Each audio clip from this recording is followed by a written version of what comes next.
Graça e paz, meus irmãos. Vamos abrir a palavra do Senhor no livro de Hebreus, capítulo 12, apenas o versículo 14. Nos diz assim a palavra do Senhor: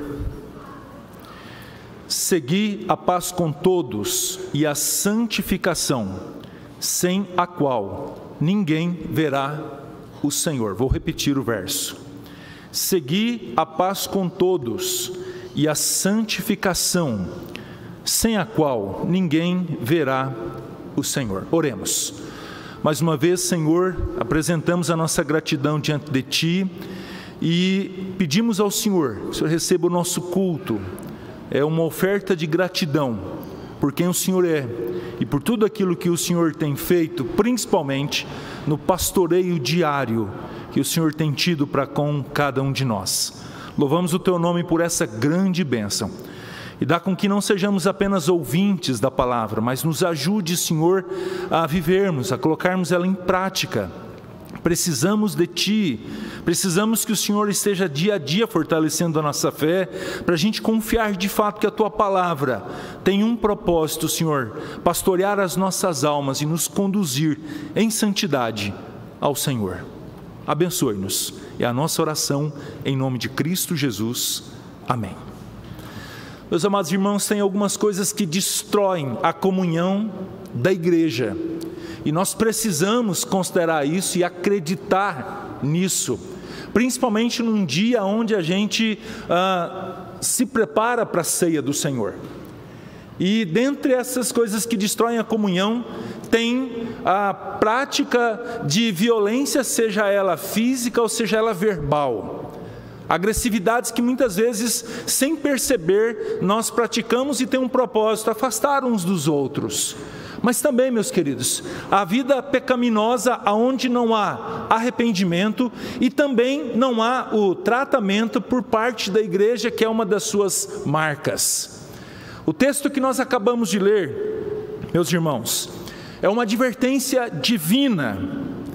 Quando o autor, e nós não temos aqui como mencionar com precisão quem seja, e essa advertência divina que vai do verso lido até o verso 29 do capítulo 12, ela especificamente, ela é feita para que o povo qual esse autor de Hebreus está se dirigindo, vivam em paz. Esse é o grande desafio, principalmente no mundo no qual nós vivemos, onde você, ao ouvir noticiários, a impressão que tem é que jorra sangue, de tanta violência que a gente vê, de tantas situações que a ausência de paz tem tirado de nós a alegria. E muitas vezes, queridos, vamos à casa do Senhor e essa mesma ausência de paz, na divergência de pessoas, tem também tirado a nossa alegria de servir ao Senhor. Eles devem, como diz o autor, viver em paz com o próximo e em paz com Deus, buscando santidade. O autor de Hebreus, ele escreve para irmãos que estavam pensando, e muitos deles desistindo de servir ao Senhor. Judeus que estavam querendo voltar ao rito da circuncisão e voltar ao rito dos sacrifícios. Eles estavam sofrendo por conta de perseguições, porque tinham que abandonar suas casas, porque tinham que abandonar muitas vezes suas famílias, viam muitas vezes, viam seus maridos apanhando, sendo chicoteados, muitos sendo mortos, filhos escravizados, sofriam com a escassez de recursos para viver, e muitos deles estavam com esse propósito, desistindo. E por várias vezes, e nós não vamos citar aqui agora por conta do nosso tempo, a gente vê a exortação do autor de Hebreus quanto a essa disposição, para que eles voltem novamente, para que eles sigam perseverantes no caminho do Senhor, para que eles continuem com um comportamento digno do Senhor Jesus. Em especial no verso lido, ele pode ser dividido em duas partes, e é o que nós vamos fazer nessa manhã. A primeira delas, nós temos uma ordem que se divide em dois momentos: paz com todos e santificação. A segunda divisão é a consequência da obediência a essa ordem: como diz o texto, sem a qual ninguém verá o Senhor. Primeira divisão, nós temos a ordem estabelecida pelo Senhor quanto à paz. Queridos, sempre foi o propósito do Senhor que o seu povo vivesse em paz. Por mais que você leia na Bíblia sobre guerras, lutas, sempre o Senhor deixou claro que Ele é o Deus da paz, e que o seu povo vivesse com esse propósito, buscar a paz. Se você ler o Salmo 34, verso 14, você vai observar o seguinte: aparta-te do mal e pratica o que é bom, busque a paz e empenha-te por alcançá-la. Empenha-te por alcançá-la. Esse texto é citado pelo apóstolo Pedro na sua primeira carta, no capítulo 3, versículo 11. Queridos, as guerras, as batalhas sempre foram com um propósito de paz, que essa paz fosse alcançada. Você olha, por exemplo, o rei Davi, que foi considerado um homem de guerras, de lutas. Ele diz, queridos, no Salmo 122, verso 6, para que oremos pela paz de Jerusalém. No texto de Hebreus que nós lemos, 12, 14, a ordem é mais objetiva ainda. Demonstra claramente a minha e a sua responsabilidade enquanto servos do Senhor, quanto a buscá-la. O imperativo é perseguir a paz, é correr atrás, é um esforço até alcançá-la, mesmo que isso custe um preço alto. No Sermão do Monte, queridos, quando Jesus fala a respeito de vingança, no capítulo 5, do verso 38 ao 42, Jesus nos mostra que nós não devemos retribuir mal com mal. Olha o que ele diz: qualquer que te ferir a face direita, volta-lhe também a outra. O propósito é buscar a paz.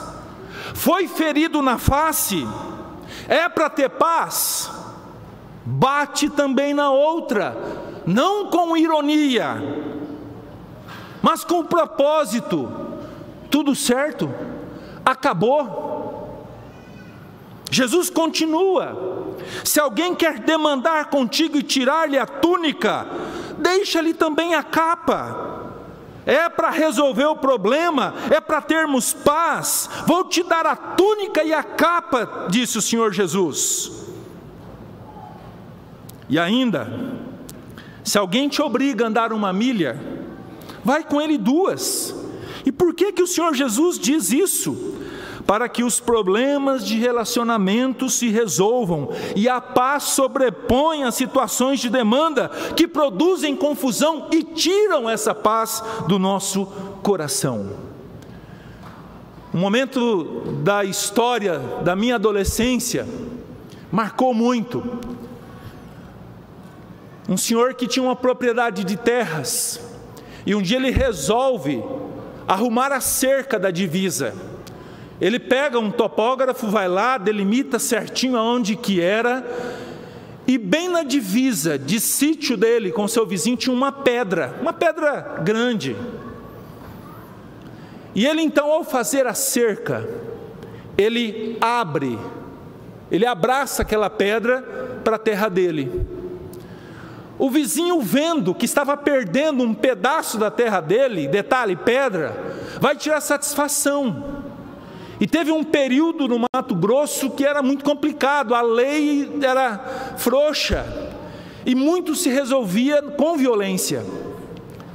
E aquele senhor que aparentemente foi prejudicado, foi lá e atirou no vizinho que fez a cerca.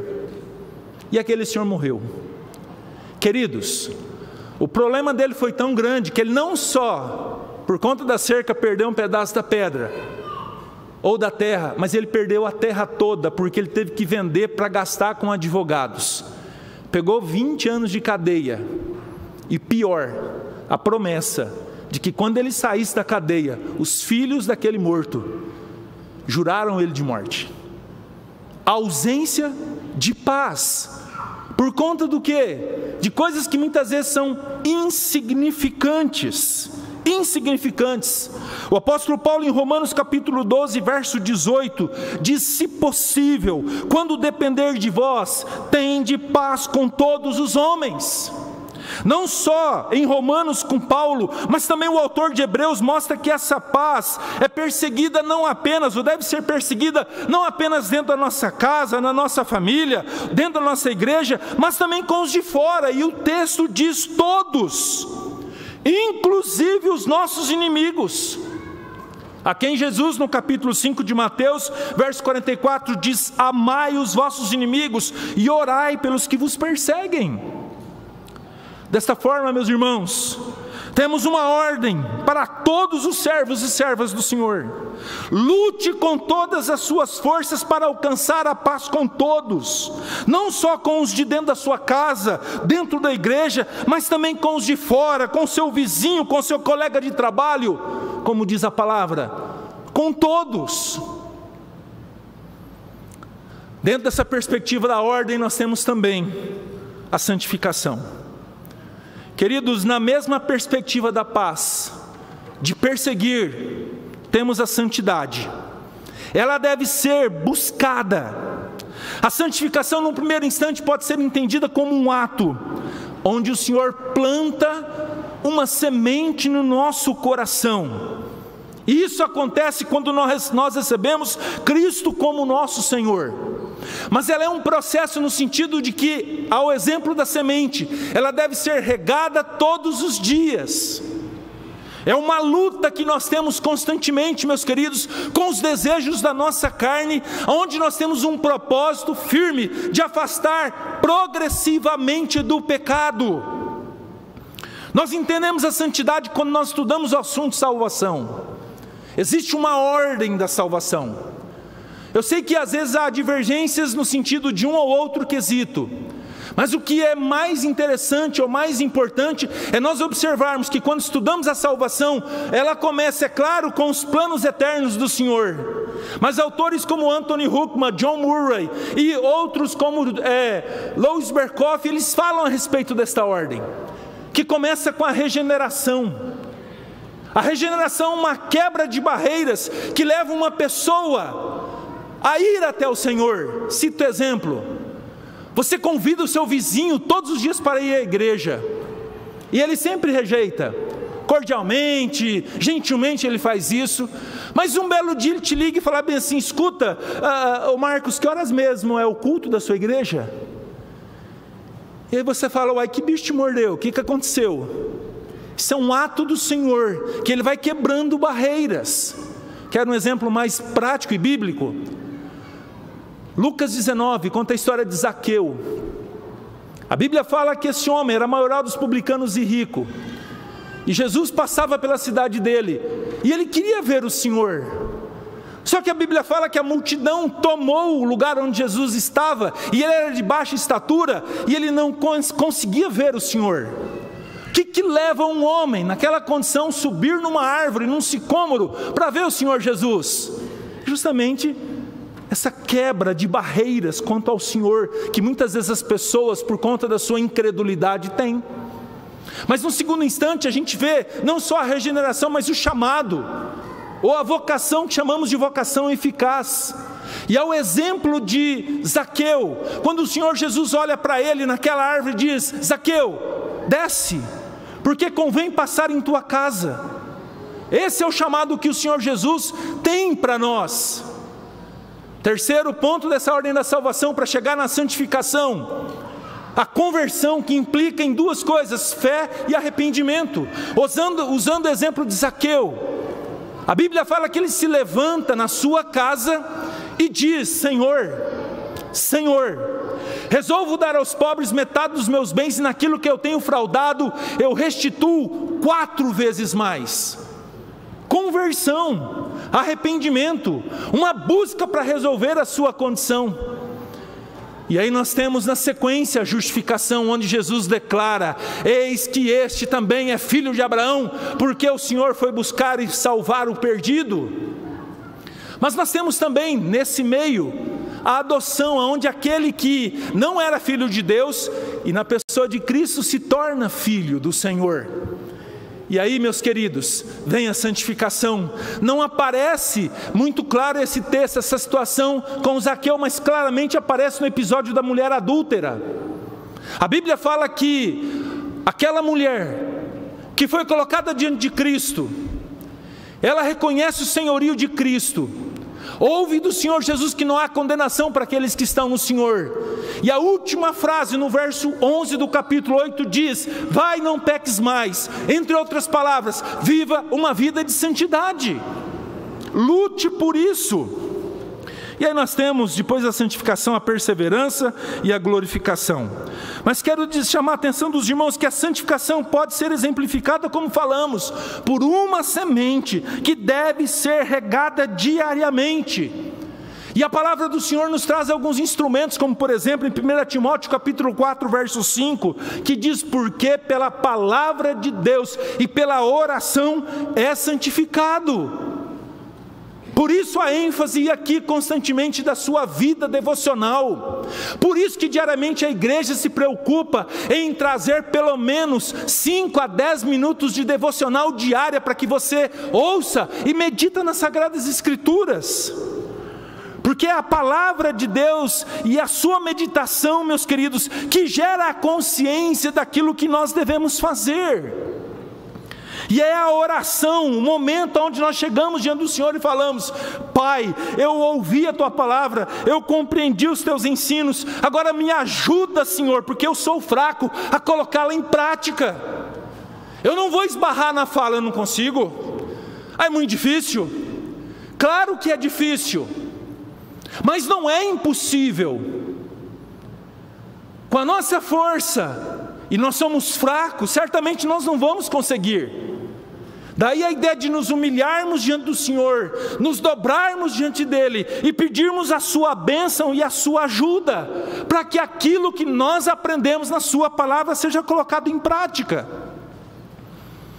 A santificação, ao exemplo da paz, deve ser perseguida com todo esforço, com toda a força que pudermos empreender.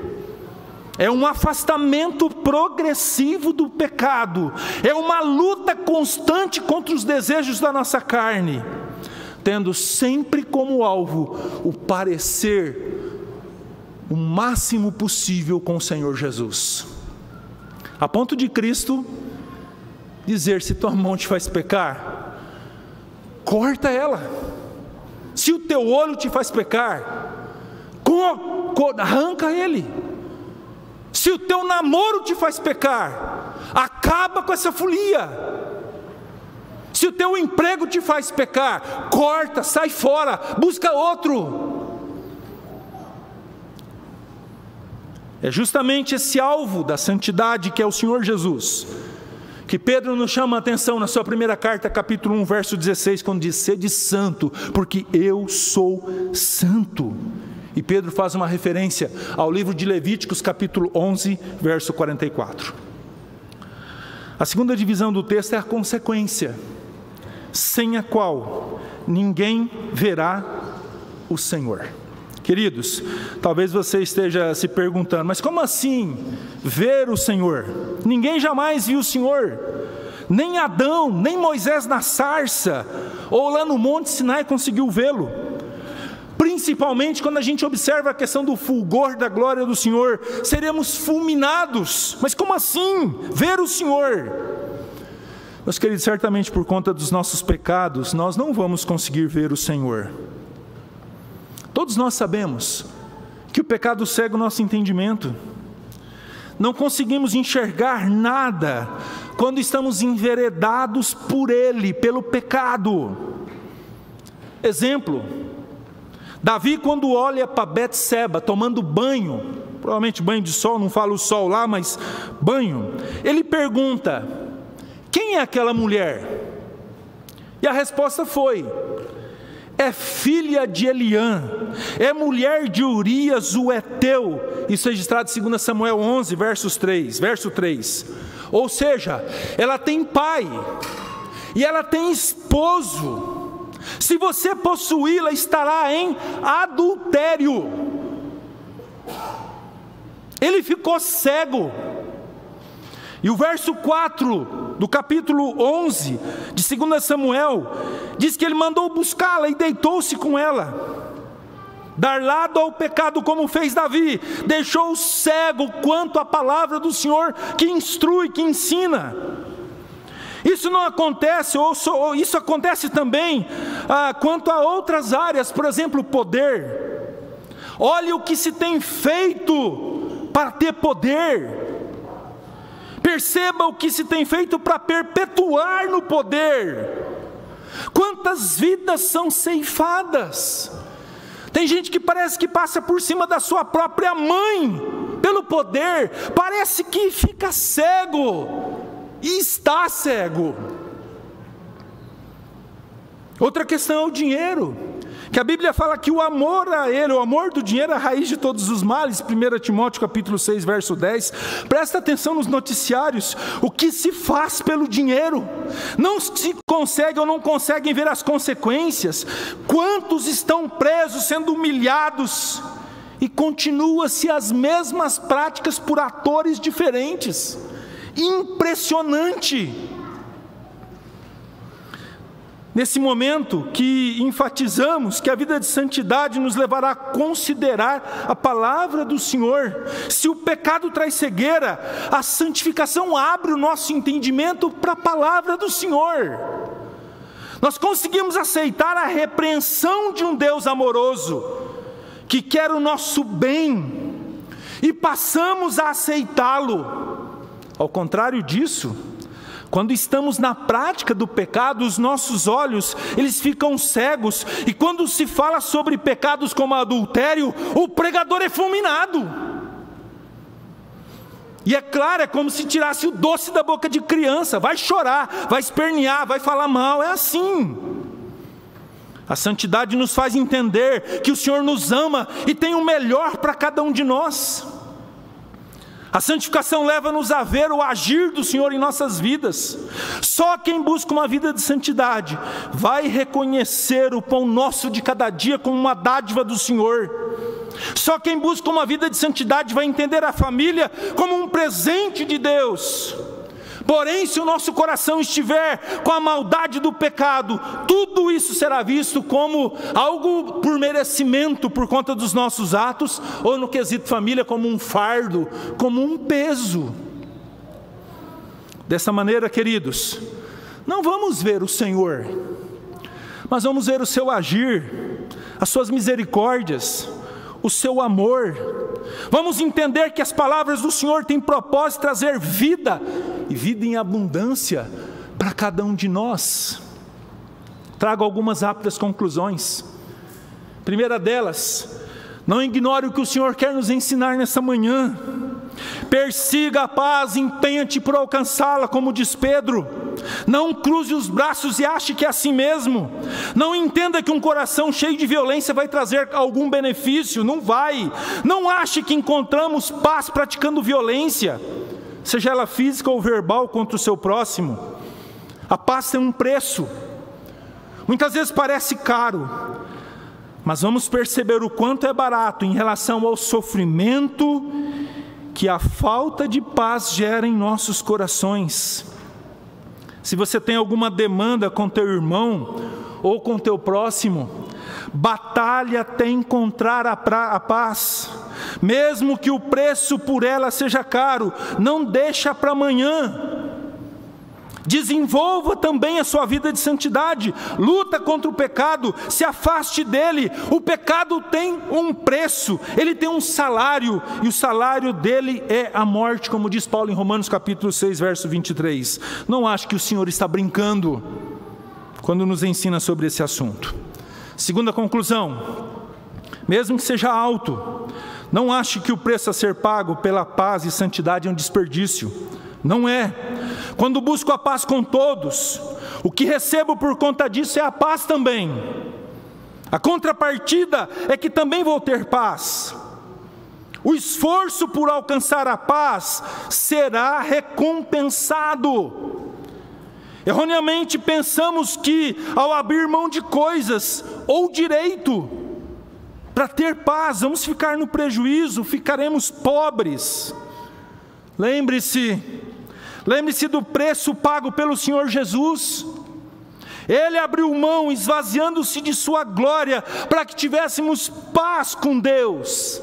Esse sim foi um alto preço, e mesmo sendo alto, foi pago por amor a nós. E por que não fazemos? E por que não fazemos o mesmo com relação ao nosso próximo?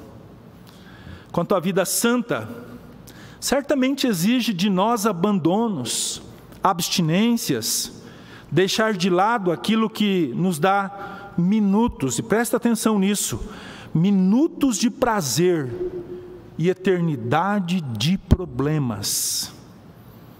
Mas ao assim fazermos, teremos paz com Deus. A vida santa nos traz paz com o Senhor. E esse deve ser o desejo de todos nós. Lute por isso. Com certeza, haverá gratidão no seu coração por tudo aquilo que o Senhor tem feito na minha e na sua vida. Que Deus nos abençoe.